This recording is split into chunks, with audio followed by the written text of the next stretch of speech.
నమ్మకం లేదు, నమ్మకత్వంలో జీవించడం లేదు అంటున్నాడు. అతడు కోపించి తన ఇంటికి వెళ్ళగా అతని భార్య అతని స్నేహితునిగా భావించుకున్న అతని చెలికానికి ఇయ్యబడెను. అతని ఫ్రెండ్ ఏం చేసిందంట, పెళ్లి చేసుకుని వెళ్ళిపోయింది. తప్పంతా ఈమె చేసింది. 7 రోజులు మాత్రమే భర్తతో ఉంది ప్రియమైన బిడ్డ. అది కూడా ఎట్లా ఉంది, ఆ 7 రోజులు కూడా ఆ పొడుపు కథను విప్పాలి, ఆ తెలుసుకోవాలనే ఆలోచన పాదాల మీద పడింది, ఏడుస్తుంది, లాలన చేస్తుంది, మాటలు మాట్లాడుతుంది, భయంకరమైన మాటలు అన్నీ చేసి చివరికి ఆ శాంసన్ ఏమయ్యాడు, దాన్ని 30 మందిని చంపేసి తండ్రి ఇంటికి వెళ్ళగా నీవేమనుకుంది, ఇంకా అంతే నాకు అవసరం ఈ వ్యక్తి అనుకొని తన ఫ్రెండ్తో ఏమి వెళ్ళిపోయింది ప్రియమైన బిడ్డ. తన భర్త స్నేహితునితో ఏం చేసింది, వెళ్ళిపోయి పెళ్లి చేసుకుంది ప్రియమైన బిడ్డ. అలా భర్త పట్ల నమ్మకత్వం లేని భార్యగా ఆమె ఉంది. హల్లెలూయా, హల్లెలూయా. ఈరోజు ప్రియ సంఘమా, ప్రియ సోదరి ప్రభు మాట్లాడుతున్నాడు, నీ భర్త నిన్ను నమ్ముతున్నాడా? ఒకసారి ఒక ప్రశ్న, నీ భర్త నిన్ను నమ్ముతున్నాడా? ఆ నమ్మకం నీ మీద పెట్టుకున్నాడా? చాలాసార్లు భర్తలు భార్యలు నమ్మరు ప్రియమైన బిడ్డ, ఎందుకంటే భయంకరమైన ఆలోచనలు మనసు. హల్లెలూయా. ఈరోజు ఎట్లుందంటే భర్త ఫ్రెండ్స్తోనే, భర్త స్నేహితులతోనే కొంతమంది వెళ్ళిపోయేవారు ఉన్నారు ప్రియమైన బిడ్డ. భార్య ఫ్రెండ్స్తోనే, భార్య స్నేహితులతో వెళ్ళిపోయేవారు చాలామంది ఉన్నారు. భయంకరమైన లోకం. హల్లెలూయా. భయంకరమైన లోకంలో మనం జీవిస్తున్నాం, పాపపు లోకంలో జీవిస్తున్నాం ప్రియమైన బిడ్డ. ఈ శాంసన్ భార్య కూడా శాంసన్ యొక్క ఫ్రెండ్తో ఏమైపోయిందంట, వెళ్ళిపోయింది ప్రియమైన బిడ్డ. అంత భయంకర పరిస్థితి రావడానికి కారణం ఏంటి? శాంసన్ భార్యనే. ఈరోజు ప్రియ సంగమ, ప్రియ సోదరి, భార్యలారా, ప్రియ భార్యలారా, మీ భర్తలకు ఏ విధంగా నమ్మకంగా ఉన్నారు? హల్లెలూయా. ఏ విధంగా నమ్మకంగా ఉన్నారు, లోబడి ఉన్నారు? నీ భర్త సరిగా లేడేమో, తాగుబోతేమో, తిరిగిపోతేమో, రకరకాల బంధకాలతో ఉన్నాడు, అయినా పర్లేదు, నీ భర్తతో నువ్వు ఎట్లా, నీ భర్తకు నమ్మకంగా ఉండాలి. నీ ప్రవర్తన, నీ క్రియలు, నీ జీవితం అన్నీ కూడా దేవునికి అంగీకారంగా, ఇష్టానుసారంగా ఉండాలి ప్రియమైన బిడ్డ. ఈరోజు నా భర్త వాడు తిరుగుతున్నాడు, తాగుతున్నాడు కాబట్టి నేను కూడా నా ఇష్టానుసారంగా వెళ్ళిపోతానంటే కాదు. ఏం కూడా అట్లే ఉంది. తన తండ్రి ఇంటికి వెళ్ళాడు శాంసన్. వెళ్ళగానే ఏం చేసింది తెలుసా, తన ఫ్రెండ్తో ఏమైంది, ఆమె వెళ్ళిపోయి పెళ్లి చేసి. ఎంత దౌర్భాగ్యమైన పరిస్థితి, ఎంత దౌర్భాగ్యమైన మనస్సు స్థితి ప్రియమైన బిడ్డ. ఈరోజు ప్రియ సంఘం, ఇలాంటి వ్యక్తులు చాలా. నిన్న నేను న్యూస్లో చూస్తుంటే బస్ స్టాండ్లో అంట ఒక కొడుకు ఉన్నాడు, చిన్న బాబు. ఆ కొడుకును వదిలేసి తను ప్రేమించిన వ్యక్తితో, ప్రియంతో వెళ్ళిపోయిందండి. ఎంత భయంకరమైన ఆలోచన. హల్లెలూయా. చిన్న బాబు కొడుకు ఉన్నాడు, కన్న కొడుకును వదిలేసి తన ప్రియంతో వదిలేసి ఆ బాబును వదిలేసి వెళ్ళిపోయింది ప్రియదేవుని. ఎంత భయంకరమైన మనస్సు ఈరోజు స్త్రీల్లో కలిగి ఉన్నారు ప్రియదేవుని. ఇక్కడ జాగ్రత్త, నీ భర్తకు నువ్వు ఎట్లా ఉన్నావు? హల్లెలూయా. నమ్మకం సంపాదించుకోవాలి. నువ్వు ఎక్కడికి వెళ్ళినా నీ భర్త నిన్ను గురించి ఆలోచించి అంత నమ్మకం కలిగి ఉండాలి. స్త్రీలుగా నేను ముఖ్యంగా చెప్తున్నా, ఎవరంటే వారితో మాట్లాడడానికి వీల్లేదు. ముఖ్యంగా స్త్రీలతో మాట్లాడండి, పురుషులతో మాట్లాడగలి. స్త్రీలు నాకు వాడు తమ్ముడు, అన్న అవుతాడు, బాగా మంచిగా మాట్లాడని వారితో వెళ్ళి మాట్లాడితే అది మంచిది కాదు. ఒకరోజు ఖచ్చితంగా భయంకర పరిస్థితి నష్టం సంభవిస్తుంది. జాగ్రత్త. హల్లెలూయా. అన్న, తమ్ముడు అని మనం చాలాసార్లు మాట్లాడుతుంటాం. చాలా భయంకరమైన మనసులు ఈరోజు కలిగి ఉన్నారు ప్రియమైన బిడ్డ. ఇక్కడ ఎవరంటే ఇష్టానుసారంగా వెళ్ళి మాట్లాడడానికి లేదు మనకు స్త్రీలాగా. ఈరోజు ప్రభు మాట్లాడుతున్నాడు, ఇష్టానుసారంగా ఒకరంటే వారి దగ్గరికి వెళ్ళి ఎక్కడికంటే ఎక్కడికి వెళ్ళి మాట్లాడడానికి, వారితో కలిసి ఉండడానికి వీలు లేదు ప్రియమైన బిడ్డ. దేవుడు నేను ఎందుకు జతపరిచాడు, ఎందుకు నీకు భర్తనిచ్చాడంటే నీ భర్తే నీకు సర్వస్వం, అంతే. హల్లెలూయా. నీ భర్తే నీకు సర్వస్వం, అంతేగాని మన భర్తలు పట్టించుకోకుండా వేరే వారి దగ్గర వెళ్ళి మాట్లాడే విషయాలు, ఇంటి విషయాలు బయటకు చెప్పి రకరకాల పనులు కొంతమంది చేస్తుంటారు. జాగ్రత్త ప్రియదేవుని. ఈ శాంసన్ అంతగా పడిపోవడానికి, చనిపోవడానికి, నష్టపడడానికి కారణం ఏంటో తెలుసా? భార్యనే. భార్య సరిగా ఉంటే శాంసన్ ఆ విధంగా వెళ్ళేవాడు కాదు, వ్యభిచార గుహాలకు వెళ్ళేవాడు కాదు ప్రియదేవుని. ఇక్కడ భార్య సరిగా లేదు కాబట్టి ఏమయ్యాడు, ఆ పరిస్థితి సంభవించింది. హల్లెలూయా. బాగా పాదాల మీద ఆ విప్పుడు కథను తెలుసుకోవడానికి ఏడుస్తూ ఉంది. 7 రోజులు ఏడుస్తూనే ఉంది. ఇక్కడ ఇందాక చదువుకున్నాం. ఆమె మనసంతా ఏంటి అంటే ఆ విప్పుడు కథను ఎట్లయినా తెలుసుకొని ఆ ఫిలిస్తీన్లకు చెప్పాలంతే. వాళ్ళ తల్లిదండ్రులు అన్నారు, వారు సున్నతి లేని వారు, వారితో ఎట్లా మనం వియ్యం పొందాలి? హల్లెలూయా. కానీ జాగ్రత్త ప్రియ సంగమా, ఎవరిని వివాహం చేసుకుంటున్నావో జాగ్రత్త, చాలా జాగ్రత్తగా చూసి మనం ఏం చేయాలి, వివాహాలు చేయాలి ప్రియదేని బిడ్డ. హల్లెలూయా. ప్రార్థన పూర్వకంగా మనం ఏం చేయాలి, వివాహాలు జరిగించాలి. దేవుని చిత్తానుసారంగా మనం చేసుకోవాలి. బాగా కనబడుతున్నారు కాబట్టి బాగా సెట్ అవుతుంది సంబంధం అని చేస్తే చాలా నష్టాలు కొన్ని తెచ్చుకుంటాం. ఏ ప్రపోజల్ వచ్చినా, ఒకవేళ ఏ పనైనా, ఏ బిజినెస్ అయినా నువ్వు ఎట్లుండో తెలుసా, దేవుని చిత్తానుసారంగా వెళ్ళాలి. దేవుని చిత్తం కాకుండా నువ్వు వెళ్తే అన్ని నష్టాలే. ఇక్కడ శాంసన్ అంత భయంకరమైన స్థితి రావడానికి కారణం ఏంటి, భార్యనే. హల్లెలూయా. దీని తర్వాత మీకు తెలుస్తుంది, వేశ్య దగ్గరికి వెళ్తాడు. ఆ వేశ్య దగ్గర ఒక రాత్రి ఉంటాడు. తర్వాత దెలీలా దగ్గరికి వెళ్తాడు. అలా ఇవన్నీ ఎందుకు జరుగుతున్నాయో తెలుసా, భార్య సరిగా లేదు కాబట్టి. హల్లెలూయా. అంటే ప్రియ దేవుని బిడ్డ, ప్రభు రోజు మాట్లాడుతున్నాడు, ఆమె భర్త పట్ల నమ్మకత్వము లేని శాంసన్ భార్యగా ఉంది. హల్లెలూయా. ఆయనకు నమ్మకం లేదా ఆమె అంటే. తన ఫ్రెండ్తో ఏమైంది, ఆమె వెళ్ళిపోయింది, పెళ్లి చేసుకుంది. ఎంత భయంకరమైన విషయం ప్రియదేని బిడ్డ. మనం చూస్తే భర్తకు ఓటమి తెచ్చిన భార్యగా ఉంది. ఇప్పుడు శాంసన్ గెలిచాడా, ఓడిపోయాడండి? ఓడిపోయాడు. సీక్రెట్ అంతా ఏం చెప్పింది, ఎవరు చెప్పింది? ఫిలిస్తీన్లకు చెప్పింది. అవి ఇప్పుడు కథ భావం ఎవరు చెప్పింది అంటే, భర్త ఓడిపోయినా పర్లేదు, వారు మాత్రం గెలవాలి. భర్తకి సిగ్గు తెచ్చే పనైనా చేయొచ్చు కానీ వారికి మాత్రం సిగ్గు కాకూడదు అన్నట్టుగా ఆ మనసుతో ఏం చేసిందంట, భర్తకు ఓటమి తెచ్చిన భార్యగా ఉంది. ఓడిపోయాడు శాంసన్. హల్లెలూయా. ఓడిపోయాడు. వారు ఏమయ్యారు, గెలవారు. 7 రోజుల లోపల మీరు ఆ పొడుపు కొత్తను విప్పితే నేను నీకు అవిస్తానన్నాడు. ఒక ఒప్పందం ఉంది.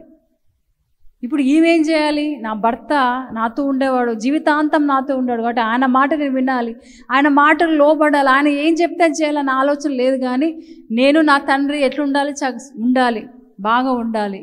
ఈయన ఏమైనా పర్లేదు, శాంసన్ ఏమైనా పర్లేదు, ఓడిపోయినా పర్లేదు, ఏం జరిగినా పర్లేదు, నాకేం లేదు, నేను మాత్రం సంతోషంగా ఉండాలి. అలా ఈరోజు చాలామంది భార్యలు ఇట్లా ఉన్నారు, నా భర్త ఎక్కడికి ఏమన్నా తిని ఎట్లన్నా ఉండి ఎక్కడైనా తిరిగి నేను మాత్రం ఆరోగ్యంగా మంచి ఫుడ్ తిని ప్రతిరోజు బాగా నిద్రపోయి హ్యాపీగా ఉంటాను అనుకుంటారు చాలామంది. నీ భర్త ఏం తింటున్నాడో ఒకసారి ఆలోచించు. ఆ పనికి వెళ్ళినప్పుడు నీ భర్త ఎలాంటి ఫుడ్ తింటున్నా, వారికి ఎలాంటి ఫుడ్ పెడుతున్నావో. ఈరోజు స్త్రీ ఎట్లున్నారంటే, నేను బాగా మంచి ఫుడ్ తింటాను, నా భర్త వాడు హోటల్లో ఎక్కడో తింటాడు, పోనీ వాడు ఇష్టం అన్నట్టుగా ఉన్నారు ప్రియదేని బిడ్డ. ఈరోజు మనం నేర్చుకోవాలి. హల్లెలూయా. వారు ఆరోగ్యంగా ఉంటే మనం కూడా ఆరోగ్యంగా, మన కుటుంబం అంతా ఆరోగ్యంగా ఉంటుంది అన్న మాట ఇప్పుడు మనం గుర్తుపెట్టుకోవాలి. వారు పోతే మనకు విలువ ఉండదు, వాల్యూ ఉండదు. హల్లెలూయా. హల్లెలూయా. నీ భర్త ఉంటే నీకు విలువ.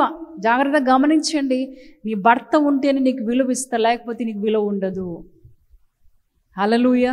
కాబట్టి ప్రియ దేవుని బిడ్డ, ఈమె గర్వంతో వెళ్ళిపోయింది శాంసన్ భార్య.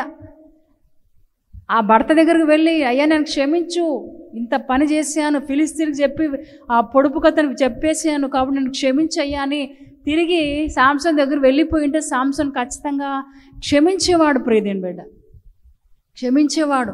ఆమె పశ్చాత్తాపం ఒప్పుకుంటే ఖచ్చితంగా శాంసన్ క్షమించేవాడు. కానీ ఆమె ఆ విధంగా చేయలేదు. ఈయన ఇట్లా వెళ్ళిపోయాడు, తండ్రి ఇంటికి వెళ్ళిపోయాడు కాబట్టి నేను కూడా నా ఇష్ట ప్రకారం ఇట్లా వెళ్తాను. ఈరోజు అట్లే జరుగుతుంది, అదే జరుగుతుంది. ఈ రోజులు కూడా అదే జరుగుతుంది. హల్లెలూయా. భర్త ఎక్కడికి వెళ్తే భార్య, నీవేనా నేను కూడా వెళ్తానని వెళ్ళేవారు చాలామంది ఉన్నారు. హల్లెలూయా. నువ్వు నీ ఇంటికి, నేను నా ఇంటికి పోతాను. ఎంత భయంకరమైన విషయం అంటే, దేవుడు జతపరచబడిన తర్వాత వారిద్దరు ఏమవుతారంట, ఏక శరీరం అవుతారు. హల్లెలూయా. ఏక శరీరం అవుతారు. నేను వేరే, వాళ్ళు వేరే కాదు. పెళ్ళైన తర్వాత ఇద్దరు సమానం, ఏక శరీరం. వారి అత్తమామలు, వీరత్తమామలు కాదు, అందరూ ఒకటే ప్రియదేని బిడ్డ. ఇద్దరిని సమానంగా మనం ప్రేమించాలి. హల్లెలూయా. ఈమె ఏమైంది, భర్తను శాంసన్ మోసం చేసి ఓటమి పాలు చేసి ఏమైపోయింది, ఆమె వెళ్ళిపోయింది ప్రియదేని బిడ్డ. హల్లెలూయా. వేరొకని చెంతకు ఏమైందంటే వెళ్ళిపోయిన సంసోను భార్య. చూడండి, న్యాయాధిపతులు 15వ అధ్యాయం చూడండి దయచేసి, 15 verse 1 చూడండి దయచేసి. కొన్ని దినములైన తరువాత గోధుమల కోత కాలమున సంసోను మేకపిల్ల ఒకటి తీసుకొని తన భార్యను చూడవచ్చి అంతఃపురములోనున్న నా భార్య యొద్దకు నేను పోదుననుకొనగా ఆమె తండ్రి లోపలికి అతని వెళ్ళనీయక నిశ్చయముగా నీవు ఆమెను ద్వేషించితివనుకొని నీ స్నేహితునికి ఆమెనిచ్చితిని ఆమె చెల్లెలు ఆమె కంటే చక్కనిది కాదా ఆమెకు ప్రతిగా ఈమె నీకుండవచ్చును చిత్తగించుమనెను. ఎంత భయంకరమైన మనసు అంటే శాంసన్ భార్య గుర్తొచ్చింది. కొన్నిసార్లు మామూలు సహజమే జరుగుతుంటాయి, భార్య భర్తల మధ్య కొన్ని గొడవలు డిస్టర్బెన్సెస్ జరుగుతుంటాయి, మామూలే అందరి జీవితాల కుటుంబాలు ఇవన్నీ సహజమే. కానీ శాంసన్ తెలుసు, భార్య గుర్తొచ్చి ఏం చేసి తెలుసా, వారి ఇంటికి వెళ్ళాడంట. అనంతపురంలోకి వెళ్తే అక్కడ ఎవరున్నారు, వాళ్ళ డాడీ ఉన్నాడు, వాళ్ళ తండ్రి ఉన్నాడు. నువ్వు ఆమెను ద్వేషించావు అనుకోని నేను నీ స్నేహితునికి ఇచ్చి పెళ్లి చేశాను అయ్యా. సరే, ఆమె చెల్లి ఒక ఆమె ఉంది, ఆమె అన్నా నువ్వు ఆమెను పెళ్లి చేసుకొని తండ్రి ఏం చేస్తుంది తెలుసా, మాట్లాడుతున్నాడు. ప్రియదేని బిడ్డ, ఎప్పుడైతే ఈ మాట మాట్లాడించిందో చదవండి. అప్పుడు సంసోను 3వ వచనం, అప్పుడు సంసోను నేను ఫిలిష్తీయులకు హాని చేసిన యెడల వారి విషయంలో నేనిప్పుడు నిరపరాధినని వారితో చెప్పి పోయి 300 నక్కలను పట్టుకొని దివిటీలను తెప్పించి తోకను త్రెప్పి 2 తోకల మధ్యను ఒక్కొక్క దివిటీని కట్టి ఆ దివిటీలు అగ్ని మంట చేసి ఫిలిష్తీయుల గోధుమ చేనులోనికి పనల కుప్పలను పైరును ద్రాక్ష తోటలను ఒలీవ తోటలను తగలబెట్టెను.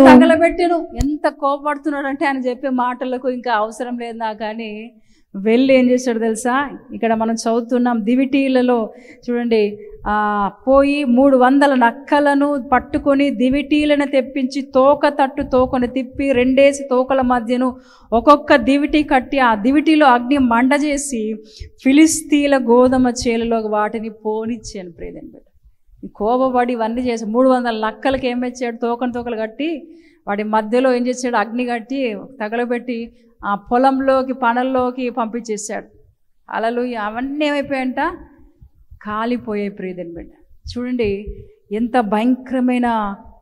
భయంకరమైన కాలం. ఎందుకంటే ఈమె వేరొకరితో ఏమైంది, వెళ్ళిపోయింది. ఆ మాట ఎప్పుడైతే తెలుసుకున్నాడో ఇంకేమయ్యాడు తెలుసా, శాంసోన్ ఇంకా కోపంతో ఏం చేశాడు, ఆ 300 నక్కలను తోకలతో కట్టేసి ఏం చేశాడు, పొలంలో పంపించేశాడు. అవన్నీ కూడా అగ్నితో ఏమయ్యంట, కాల్చిపోయి. ఇక్కడ చూడండి కింద వచనం, ఫిలిష్తీయులు ఇది ఎవడు చేసేదని చెప్పుకొనుచు తిమ్నాయుని అల్లుడైన సంసోను భార్యను ఆమె తండ్రి తీసుకొని ఆమె స్నేహితునికి ఇచ్చెను గనుక అతడే చేసి ఉండేనని చెప్పిరి. కాబట్టి ఫిలిష్తీయులు ఆమెను ఆమె తండ్రిని అగ్నితో కాల్చిరి. గట్టిగా చెప్పలకూడదామా? ఎంత భయంకరమైన విషయం అంటే, ఆమె జీవితంలో ఫస్ట్ ఫిలిస్తీన్లే అన్నారు కదా, ఒకవేళ ఆ సీక్రెట్ చెప్పకపోతే, ఆ పొడుపు కథను విప్పకపోతే నేను నీ తండ్రిని అగ్నితో కాల్చేస్తామని చెప్పారు. భయపడిచ్చి ఆ మాటలకు భయపడి శాంసన్ భార్య చెప్పేసింది. ఇప్పుడేమైంది, శాంసన్ 300 నక్కల తోకలన్నీ కట్టేసి అగ్ని పెట్టించి ఆ పొలంలోకి విడిచేసి, ఇది ఎవరు చేశారు, ఈ పని ఎవరు చేశారు అని తెలుసుకున్నప్పుడు ఫిలిస్తీయులు ఇది తిమ్నాతు అల్లుడైన శాంసోన్ చేశాడు అని వారు తెలుసుకుని, ఇదంతా కారణం ఎవరు, ఆ శాంసన్ భార్యనే అని వారు ఏం చేశారు తెలుసా, ఆమెను ఆమె తండ్రిని ఏం చేశారంట, అగ్నితో కాల్చివేశారు. హల్లెలూయా! ఎంత భయంకర అంటే, నిజంగా ఆమె అంత మంచిది కాదు. ఒకవేళ ఆమె సరిగా ఉంటే ఇవన్నీ జరిగేది కాదు.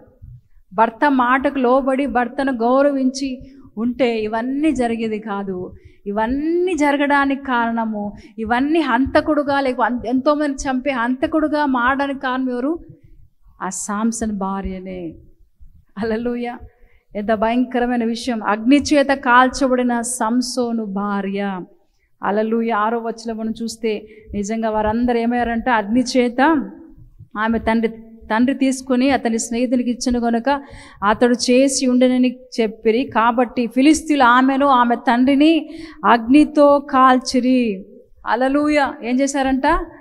అగ్నితో కాల్చివేశారు. హల్లెలూయా. ఈరోజు ప్రియ దేవుని బిడ్డ ప్రభు ఈరోజు మాట్లాడుతున్నాడు. నిజంగా ఆమె భర్తను ఏం చేసింది? మోసం చేసింది. భర్తను ఏం చేసింది? మోసం చేసింది. భయంకరమైన మనసు కలిగి ఉంది. చూశాడు, ఆమెను చూడగానే ఇష్టపడ్డాడు, మాట్లాడినప్పుడు ఇష్టపడ్డాడు. ఆమెనే పెళ్లి చేసుకుని అనుకున్నాడు. ఆమెనే పెళ్లి చేసి తల్లిదండ్రులు అన్నారు, అయ్యా వద్దు, వారు సున్నతి లేని వారు ఫిలిష్తీయులు, వారి పిల్లలను చేసుకుంటున్నావా, జాగ్రత్త. ఎందుకంటే వారు దేవుని బిడ్డలుగా ఉన్నారు. వారికి తెలుసు ఏది మంచో ఏది చెడో. ఈరోజు ప్రియ సంగమా, ప్రియ సోదరి, కొన్నిసార్లు తల్లిదండ్రులుగా మనం కొన్ని చెప్తూ ఉంటాం పిల్లలకి, ఇది మంచిది కాదమ్మా, ఇది మంచిది కాదు, ఇట్లా వెళ్ళదు, ఇవన్నీ చేసుకోవద్దు. కొంతమంది నేను వారినే చేసుకుంటాను, ఆ అమ్మాయిని చేసుకుంటాను, ఆ అబ్బాయిని చేసుకుంటే తల్లిదండ్రులు కొన్నిసార్లు చెప్తూ ఉంటారు, సర్ది చెప్తుంటారు, మంచిది కాదమ్మా, ఇది కాదు, ఇట్లా కావద్దు, ప్రార్థన చేద్దాం, దేవుని చిత్తాన్ని తెలుసుకుందాం, ఇవన్నీ మనం చేయొద్దు అని చెప్తున్నా కొన్నిసార్లు వినరు. ఎందుకంటే వారికి ఏమొచ్చి ఉంటుందంట? హల్లెలూయా. వారికి ఏం అడ్డం వచ్చి ఉంటుంది? భయంకరమైన అవన్నీ వస్తూ ఉంటాయి. కాబట్టి వారు ఆ విధంగా చేయడానికి ఇష్టపడుతూ ఉంటారు. హల్లెలూయా. ఇక్కడ ప్రేత తల్లిదండ్రులుగా మన పిల్లలకు మనం బోధించాలి. కొన్నిసార్లు వారికి తెలియదు. కొన్నిసార్లు వారు అనుకుంటారు ఇది మంచిదేమో, ఈరోజు సరిపోతుందేమో, ఇది మాకు మేలుకరంగా ఉంటుంది, ఆశీర్వాదకరంగా ఉంటుంది అనుకుంటారు. కానీ వారికి తెలియదు. కొన్నిసార్లు తల్లిదండ్రులుగా మనం వారికి ఏం చేయాలి? కూర్చోబెట్టుకొని చెప్పాలి. ఎందుకు ఈ విధంగా స్త్రీల మీటింగ్లు ఎందుకు ఉన్నాయో తెలుసు. స్త్రీలకు చెప్పవలసిన ఆ సీక్రెట్ చెప్పడానికి స్త్రీల మీటింగ్లు ఉన్నాయి. కానీ కొంతమంది ఏం చేసి రారు స్త్రీల మీటింగ్ కదా. అందరిలో చెప్పడానికి వీలవుతుందా? కొన్ని మాటలు చెప్పలేము. అలలు అందుకే మన స్త్రీల అనేక సంఘాల్లో స్త్రీల మీటింగ్లు ఉన్నాయి. ఎందుకంటే ఇలాంటివి చెప్పడానికి, స్త్రీలకు కావాల్సిన మాటలు బోధించడానికి ఈ స్త్రీల మీటింగ్లు కండక్ట్ చేస్తూ ఉంటాం. కానీ కొంతమంది రావడానికి ఇష్టపడరు. ప్రియదేని బిడ్డ, అలలు అన్నిటికీ వస్తారు కానీ స్త్రీల మీటింగ్ మాత్రం రారు. అలలు అంటే ఇష్టం ఉండదు. దేవుని సన్నిధికి వస్తే, నువ్వు స్త్రీల సమాజానికి వస్తే దేవుడి జ్ఞానం, పరలోక జ్ఞానం చేత నింపుతాడు. నీ కుటుంబాన్ని కట్టుకునే స్త్రీగా దేవుడిని చేస్తాడు. కానీ అది ఇష్టం ఉండదు మనందరికీ. హల్లెలూయా. ఏదో వెళ్దాం వద్దాం, ఆదివారం ఒకటి శుక్రవారం ఒకటి వెళ్ళి వస్తాం, వినొద్దాం అనుకుంటాం. కానీ నిజంగా ప్రియదేని బట్టి ఇవన్నీ మనం తల్లిదండ్రులుగా పిల్లలకు మనం బోధించాలి. కొన్నిసార్లు వారు వ్యతిరేకంగా జీవిస్తుంటారు, దేవునికి ఇష్టమైన పనులు చేస్తుంటారు. అలాంటి పరిస్థితుల్లో మనం వారికి బోధించాలి. తల్లులుగా మనం బోధించాలి. భార్యలుగా మనం ఏం చేయాలి? భర్తలకు ఒక మంచి సజెషన్స్, సలహాలు చెప్పేవారుగా ఉండాలి. కొన్నిసార్లు భర్తలు సరిగా ఉండరు, భార్యలు దేవుని సన్నిధిలో గడుపుతూ ఉంటారు, ఆధ్యాత్మికంగా వారు ఉంటారు, చక్కగా ఉంటారు. అలాంటి పరిస్థితిలో భార్యలుగా నీ భర్తకు ఏం చేయాలి? సలహాలు ఇచ్చేవారు, మంచి సలహాలు ఇచ్చేవారుగా ఉండాలి. నీ పిల్లలకు మంచి సలహాలు ఇచ్చేవారుగా ఉండాలి. అందుకే ద్వితీయోపదేశ కాండంలో ఉంది కదా, 28వ అధ్యాయంలో, మీ పిల్లలు కూర్చున్నప్పుడు, లేచినప్పుడు, వారు బయటికి వెళ్తున్నప్పుడు, లోపలికి వస్తున్నప్పుడు వారికి ఏం చేయాలంట? నువ్వు చెప్తూనే ఉండాలి. వారికి చెప్పేది చెప్తూనే, వారు వినకపోయినా నువ్వేం చేయాలంటే చెప్తూనే ఉండాలి. హల్లెలూయా. చాలామందికి ఇష్టం ఉండదు చెప్పడానికి. వాడు తింటా ఉన్నాడు, తినేటప్పుడు అని చెప్పేది, అప్పుడే దొరుకుతారు వాళ్ళు. ఎప్పుడు దొరుకుతారు? స్కూల్ నుంచి వస్తారు, కాలేజ్ నుంచి వస్తారు, వాళ్ళ పనులను వెళ్ళిపోతారు. ఎప్పుడు దొరుకుతారంటే తినేటప్పుడే. ఆ తినేటప్పుడు చెప్తే కొంతమందికి ఇష్టం ఉండదు. వాడు తినేటప్పుడు చెప్తావే, వాడికి ఎప్పుడు దొరుకుతాడో మనకు. హల్లెలూయా. హల్లెలూయా. కాబట్టి ప్రియ దేవుని బిడ్డ, ప్రియ సోదరి, మనం ఇతరులకు, మన పిల్లలకు చెప్పేవారుగా ఉండాలి. అలా ఎవరిని వివాహం అయిన తర్వాత ఎట్లా ఉండాలి, ఇవన్నీ మనం చెప్పాలి ప్రియ దేవుని బిడ్డ. హల్లెలూయా. వివాహం కాని వారి బిడ్డలు ఉంటారు, వారి పెళ్లి వయసు వస్తుంది, వివాహ వయసు వస్తుంది. అప్పుడు ఏం చేయాలి? వారు మన పిల్లలకి చెప్పేవారు, వివాహం అయిన తర్వాత నీ భర్తను, నీ అత్తమామలను, నీ కుటుంబాన్ని ఎట్లా చూసుకోవాలి, ఏ విధంగా కట్టాలి, కుటుంబాన్ని కట్టుకోవాలి, ఇవన్నీ మనం బోధిస్తుంటే వారు పెళ్ళైన తర్వాత వారు ఆ బోధనలోనే ఉంటారు, పక్కకు పోరు. అలలు ఆ మాటలు ఒకప్పుడు వారికి ఏమవుతాయి? ఆశీర్వాదకరమైన మాటలుగా ఉంటాయి. అది ఈరోజు అట్లా ఉండరా? నేను చెప్తే, మంచి మాటలు చెప్తే వాడు నన్ను ఇది చేస్తాడు, రిజెక్ట్ చేస్తాడేమో, నా గురించి చెడుగా మాటలు, నన్ను ఎప్పుడు తిడుతుంటుంది మా మమ్మీ, నన్ను ఎప్పుడు తిడుతూనే ఉంటుంది మా డాడీ అని కొన్నిసార్లు అపార్థం చేసుకునే వారు కూడా ఉన్నారు ప్రియదేని బిడ్డ. అలలు కాడి జాగ్రత్త. ఒకవేళ వారు అపార్థం చేసుకున్నా పర్లేదు, నీవు మాత్రం మనం మాత్రం ఏం చేయాలి? చెప్తూనే ఉండాలి. వారు మంచి స్థితిలోనికి వచ్చేంత వరకు, మంచి జీవితాన్ని జీవించేంత వరకు మనం చెప్తూనే ఉండాలి. హల్లెలూయా. భార్యలుగా మన భర్తలను గౌరవిస్తూ ఉండాలి, విధేయత చూపుతూ ఉండాలి. హల్లెలూయా. వారిని అన్ని విషయాల్లో వారికి సహాయకరంగా ఉండి. ఎందుకు సాటైన సహాయకులు మనం చేశాడంటే అన్ని విషయాల్లో మనం సహాయకరంగా ఉండాలని. ఇందాక మనం చూసుకున్నాం, ఆమె చూడ్డానికి బాగానే ఉంది, మాట్లాడినప్పుడు బాగానే ఉంది. పెళ్ళైన తర్వాత ఆయన కష్టంగా ఉంది. చూడండి, పెళ్ళైన తర్వాత ఎట్లుందంట, శాంసన్ కష్టంగా రోజు ఇదే గొడవ, రోజు అదేంటో చెప్పు అని రకరకాలుగా హింసిస్తుంటే, భయంకరమైన మాటలు మాట్లాడుతుంటే చివరికి అనుకున్నాడు శాంసన్, వారికి చెప్పదేమో అనుకున్నాడు, మోసపోయినాడు శాంసన్. కానీ ఏం చేసి తెలుసా, ఆ శాంసన్ భార్య ఆ ఫిలిస్తీన్లకు వెళ్ళి సీక్రెట్ చెప్పేసింది. ఆ సొమ్ము కోసం వాళ్ళు ఏం చేశారంట, ఆమె ప్రతిరోజు మాటలతో వేధిస్తున్నారు. చెప్పకపోతే నువ్వు చంపేస్తాం, చెప్పకపోతే నిన్ను నీ తండ్రిని అగ్నితో కాల్చివేస్తాం. ఆ మాటలకు భయపడి ఆ భర్తను మోసం చేసింది, ఓటమి పాలు చేసింది, భయంకరమైన జీవితాన్ని జీవిస్తే చివరికి దేవుడు ఏం చేశాడు, ఆమె తండ్రిని అగ్నితో కాల్చివేశారు. ప్రియదేని బిడ్డ, ఎంత భయంకరమైన విషయం. ఏది విత్తుతామో ఆ పంటను కోస్తాం, జాగ్రత్త. అలలు ఏది విత్తుతామో ఆ పంటను కోస్తాం. హల్లెలూయా, హల్లెలూయా. ఒకటి ప్రియ దేవుని బిడ్డ, ప్రియ సోదరి, ప్రభు మాట్లాడుతున్నాడు, వారు అగ్ని చేత కాల్చబడ్డారంట. చూడండి, అగ్ని చేత ఏమయ్యారు, వాళ్ళు కాల్చబడ్డారు. చూడండి 6వ వచనం, 15:6. ఫిలిస్తీయులు ఇది ఎవడు చేసినదని చెప్పుకొనుచు తిమ్నాతీయుని అల్లుడైన సంసోను భార్యను ఆమె తండ్రి తీసుకొని అతని స్నేహితునికి ఇచ్చెను గనుక అతడే చేసి ఉండెనని చెప్పిరి. కాబట్టి ఫిలిస్తీయులు ఆమెను ఆమె తండ్రిని అగ్నితో కాల్చిరి. హల్లెలూయా. ఇవన్నీ జరుగుతున్న తర్వాత శాంసన్ గాజాకు వెళ్తున్నాడు, వేశ్యది ఇంటికి వెళ్ళాడు. తర్వాత దెలీలా. ఇవన్నీ జరగడానికి కారణం ఎవరు, భార్య. ఈ భార్య సరిగా ఉంటే ఆయన ఏమయ్యాడు, ఇంకా దేవుని కొరకు నిలబడేవాడు, న్యాయాధిపతిగా ఎన్నో సంవత్సరాలు దీవించాడు. కానీ మధ్య వయసులో, చిన్న వయసులోనే న్యాయాధిపతిగా ఉన్నాడు. ఎవరు, ఆ శాంసన్ ప్రవక్తగా ఉన్నాడు, గొప్ప బలవంతుడు, నాజీరు చేయబడిన, అభిషేకించబడిన వ్యక్తి. అలాంటి వ్యక్తి ఇంత ఘోరమైన మరణాన్ని పొందుకోవడానికి కారణం భార్య. హల్లెలూయా. ఇక్కడ భార్యలుగా మనం ఏం చేయాలి, భర్తల కొరకు ప్రార్థన చేస్తూ ఉండాలి. ప్రజలు వారి యొక్క ఆలోచనలు, చక్కని ఆలోచనలు, లేకపోతే జ్ఞానం కలిగి వారు జీవించాలని, జ్ఞానంతో వారు ముందుకు వెళ్ళాలని మనం ఏం చేయాలి, భార్యలుగా వారి కొరకు ఏం చేయాలి, భర్తల కొరకు ప్రార్థన చేయాలి. అలలు ప్రార్థించే వారిగా ఉండాలి. హల్లెలూయా, హల్లెలూయా. కొన్నిసార్లు ఎట్లుంటారంటే పిల్లలు, కొన్నిసార్లు భార్య భర్తలు పిల్లల్ని ఎక్కువగా ప్రేమిస్తూ ఉంటారు. వాళ్ళు అడిగినవన్నీ చేస్తుంటారు. కానీ ఏం చెప్పరు, ఇది మంచి అయ్యా, చెడు, ఇది ఇక్కడ వెళ్తే మంచిది, ఇటు వెళ్తే చెడు అని ఏం చెప్పరు. వాళ్ళు అడిగి, ఎందుకంటే ఎంతో ఇష్టం, ప్రేమిస్తుంటారు కాబట్టి అన్నీ ఇస్తుంటారు. ఇవ్వాలి, ఇవ్వడమే కాదు కానీ వారికి సరైన మాటలు మనం బోధించాలి. ప్రియదేని బిడ్డ, మరి కొన్నిసార్లు వాడు నిన్ను చూసి నిన్ను ద్వేషించినా పర్లేదు, వాడు ఒకరోజు మంచి స్థితిలోనికి వెళ్తాడు. ప్రియదేని, మంచి జీవితాన్ని, ఆశీర్వాదకరమైన జీవితాన్ని వాడు జీవిస్తాడు. ఒకరోజు 2 తల్లిదండ్రులు ఉన్నారు. వారు దేవుని యందు భయభక్తులు కలిగిన వారు, ఆధ్యాత్మికంగా బాగా ఉన్నవారు. అయితే వారు ఆ కొడుకు ఉన్నాడు, ఒకే కొడుకు ఉన్నాడు, బాగా ప్రేమిస్తారు. 2 తల్లిదండ్రులు కొడుకుని ప్రేమిస్తారు. అబ్బాయి కూడా బాగా చదివేవాడు, చదువులో మంచి జ్ఞానం ఉంది, తలాంతులు ఉన్నాయి, అన్నీ ఉన్నాయి బాగా. కానీ ఎప్పుడు తండ్రి ఏం చేశాడంటే, ఇట్లా కాదు, ఇంకా చదవాలి, ఇంకా మంచి మార్కులు తెచ్చుకోవాలి, ఇంకా ఫస్ట్ ర్యాంక్ రావాలి, ఎప్పుడు మెచ్చుకునేవాడు కాదు. తండ్రి ఏమో ఇన్ని మార్కులు తెచ్చుకున్నావా అని సంతోషపడేది. తల్లి అంటే ఇష్టం కానీ తండ్రి అంటే, వాళ్ళ డాడీ అంటే ఇష్టపడేవాడు. ఎందుకంటే ఎప్పుడు తిడుతూ ఉంటాడు, నన్ను ఎప్పుడు మెచ్చుకోలే, ఎప్పుడు మంచి మార్కులు తెచ్చుకున్నాను ఎప్పుడు మెచ్చుకోలేదు. ఎప్పుడు కూడా ఇంకా తెచ్చుకో, ఇంకా ఫస్ట్ ర్యాంక్ అది తెచ్చుకో అంటాడు. నన్ను ఎప్పుడు ద్వేషిస్తుంటాడు, నేను అంటే ఇష్టం లేదే మా డాడీకి అనుకొని మనసులో బాధతో ఉన్నాడు. ఎట్లయినా ఏమన్నా మా డాడీ అంటే నాకు ఇష్టం లేదు, మమ్మీ అంటే చాలా ఇష్టం అని వాడు మనసులో అదే పెట్టుకున్నాడు. ప్రియదండి, ఎప్పుడు జరిగినా ఇట్లనే మాట్లాడేవాడు తండ్రి. అయితే ఒకరోజు మిద్దె మీదకి వెళ్ళాడు. మిద్దె పైకి వెళ్ళి ఒక రాయిని తీసుకున్నాడు. ఆ రోజుల్లో గవాసులు ఉంటాయి కదా, తెలుసా, గవాసులు ఉంటాయి కదా, గవాసులు అప్పుడు కాలంలో గవాసులు ఉండేవారు.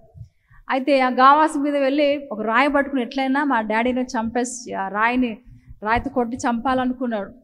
అంత ద్వేషం అతనిలో ఉంది, అంత ద్వేషంతో ఉన్నాడు. ఎందుకంటే డాడీ ఎప్పుడు నన్ను మెచ్చుకోడు, ఎప్పుడు నన్ను తిడుతూ ఉంటాడు, ఎప్పుడూ నన్ను బాధ పెడుతుంటాడు, బాధ పెట్టే మాటలు మాట్లాడుతుంటాడు కాబట్టి ఎట్లయినా ఈరోజు చంపేసేయాలనుకున్నాడు. అక్కడ మంచం ఉంటుంది, ఆ మంచం మీద కూర్చుంటాడు కాబట్టి డాడీ నేను ఇక్కడ నుంచి గవాస్ నుంచి రాయితో కొడతాను అనుకున్నాడు. అనుకొని రాయి పట్టుకుని కూర్చున్నాడు. కూర్చొని ఆ మంచం మీద కూర్చోన్నాడు. అలా మమ్మీ వచ్చి పక్కన కూర్చుంది. అయ్యో మమ్మీ వచ్చింది, మమ్మీ రాకపోయింటే వేసేసింది దాన్ని కదా, వేసేసేవాడిని కదా అనుకున్నాడు. అనుకొని వాళ్ళు ఏం మాటలు విందామనుకొని వాళ్ళు మాట్లాడుతున్నారు. ఎందుకు నువ్వు ఎప్పుడు మన బాబు మెచ్చుకోవు, ఎందుకు ఆయన ఏం తప్పు చేశాడు, ఎప్పుడు నువ్వు ఆయన మెచ్చుకోవు, మంచి మార్కులు వచ్చాయి కదా, మంచిగా జీవిస్తున్నాడు కదా అని చెప్తే వాళ్ళ డాడీ అంటున్నాడు, నేను ఒకసారి మెచ్చుకుంటే ఇంక అతడు ఇదైపోయి ఇంకా చదవడు, ఎందుకంటే గర్వం వచ్చేస్తుంది. బాగా చదువుతున్నా, మంచి మార్కులు వస్తున్నాయి కాబట్టి ఇంకా మా డాడీని మెచ్చుకున్నాడు కాబట్టి ఇంకా చదవనవసరం అనుకుని వాడు ఇంకా చదవడు. నేను ఎప్పుడైతే వాడిని తిడుతూ ఉంటానో వాడు ఏం చేస్తాడు, ఇంకా నన్ను మా డాడీ మెచ్చుకోవాలి, ఇంకా మంచి మార్కులు తెచ్చుకోవాలి, మా డాడీ మెచ్చుకోవడానికి అని వాడు ఇంకా కష్టపడి చదువుతాడు. అందుకే వాడిని ఎప్పుడు వాడంటే నాకు చాలా ఇష్టం, బాగా చదువుతాడు, వాడు జ్ఞానవంతుడు, బుద్ధిమంతుడు, వాడు చక్కని కుమారుడు నాకు ఇచ్చాడని భార్యతో మాట్లాడుతుంటే కొడుకు చేతిలో ఏముంది, రాయి ఉంది, ఆ రాయిని పడేసి కన్నీళ్ళు గారుతున్నాయి. ప్రతిమ కొడుకు ఏం చేస్తున్నాడు, కొడుకు కళ్ళలోంచి కన్నీరు, ఎందుకంటే ఇంత చక్కటి తండ్రి నాకు ఇచ్చావే, నేను ఆ తండ్రిని చంపడానికి సిద్ధమవుతాను, ఎంత దౌర్భాగ్యమైన వ్యక్తి నేనని బాధపడుతూ ఆ రాయిని పడేసి పరిగెట్టుకుంటూ కిందికి వెళ్ళి వాళ్ళ డాడీ కాళ్ళ మీద పడ్డాడు. ప్రియదేన్ హల్లెలూయా. హల్లెలూయా. అంటే అతడు తిడుతున్నాడని వారంటే ఇష్టం లేదా? కొన్నిసార్లు తల్లిదండ్రులు తిడుతూ ఉంటాం, చెప్తూ ఉంటాం, వారు వినేంతవరకు చెప్తూనే ఉంటాం, నేనంటే ఇష్టం లేదు కాబట్టి నన్ను తిడుతూ ఉన్నారు అని ఎప్పుడు అనుకోవద్దు. ప్రియదేన్ తల్లిదండ్రులు పిల్లల్ని ప్రేమిస్తుంటారు, ఎవరైతే ప్రేమిస్తారో వారే గద్దిస్తారో జాగ్రత్తగా గుర్తుపెట్టుకోండి. ఎవరైతే ఎక్కువగా ప్రేమిస్తారో వారిని ఎక్కువ గద్దిస్తారు. హల్లెలూయా. హల్లెలూయా. కాబట్టి ప్రియ దేవుని బిడ్డ, తల్లిదండ్రులు తిడుతుంటే పిల్లలు అనుకుంటున్నాను నేనంటే ఇష్టం లేదేమో, నేనంటే వాళ్ళకి నచ్చదు, అందుకే నేను ఎప్పుడు తిడుతుంటా, నీ కోసమే, మన కోసమే. హల్లెలూయా. ఎప్పుడు మనం గుర్తుపెట్టుకోవాలి ప్రియ దేవుని బిడ్డ. హల్లెలూయా. దేవునికి మహిమ కలుగును గాక. తిమ్నాను స్త్రీ కదా, తిమ్నాను స్త్రీ సాంసను విడిచి వెళ్ళిపోయింది. చివరికి ఏమైంది, అగ్ని చేత కాల్చబడింది. హల్లెలూయా. ఎంత ఘోరమైన పరిస్థితి. హల్లెలూయా. ఆమె చూశాడు, మాట్లాడాడు, పెళ్లి చేసుకున్నాడు. ఆమె అక్కడి నుంచి స్టార్ట్ అయ్యాయి ఆమె కష్టాలన్నీ కూడా. తల్లిదండ్రులు చెప్పారు, ఎంత నచ్చ చెప్పినా అతడు ఏం చేయట్లేదు, వినట్లేదు. ప్రియదేవుని వినకుండా ఆమెను చేసుకున్నాడు. భయంకర నష్టాన్ని కొని తెచ్చుకో హంతకుడుగా మారాడు. ఎంతోమంది చంపేశాడు కదా, 30 మందిని చంపేశాడు సొమ్ము కోసం, వారికి ఇవ్వడానికి ఫిలిష్తీయులకు. మళ్ళీ 300 లక్కలు తోకలు కట్టి ఆ పొలం అంతా చేశాడు. హల్లెలూయా. ఇవన్నిటికి కారణం ఏంటి, సాంసన్ భార్య. హల్లెలూయా. అంటే ప్రియదేవుని బిడ్డ, ప్రభు రోజు మాట్లాడుతున్నాడు, ప్రియ సంగమా, ప్రభు ఎదుగుతూ ఆశీర్వదించబడిన వ్యక్తి ఎవరు, సాంసన్. దేవుడు ఎంత అద్భుతమైన కృపనిచ్చాడు, చిన్న వయసులో న్యాయాధిపతిగా ఉన్నాడు, ఆశీర్వదిస్తున్నాడు. తల్లి గర్భంలోనే ఉన్న వ్యక్తి ఆయన దేవుడు అభిషేకించాడు, నాజీరు చేయబడ్డాడు.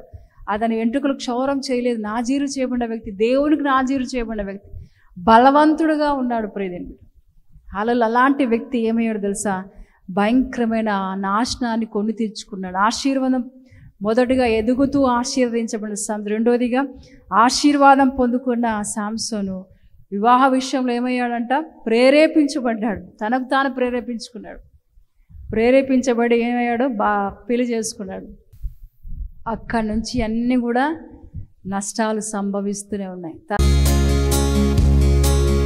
ఆకాశమందు నీవు తప్ప నాకెవరున్నారయ్యా, ఈ లోకములో నీవుగాక వేరే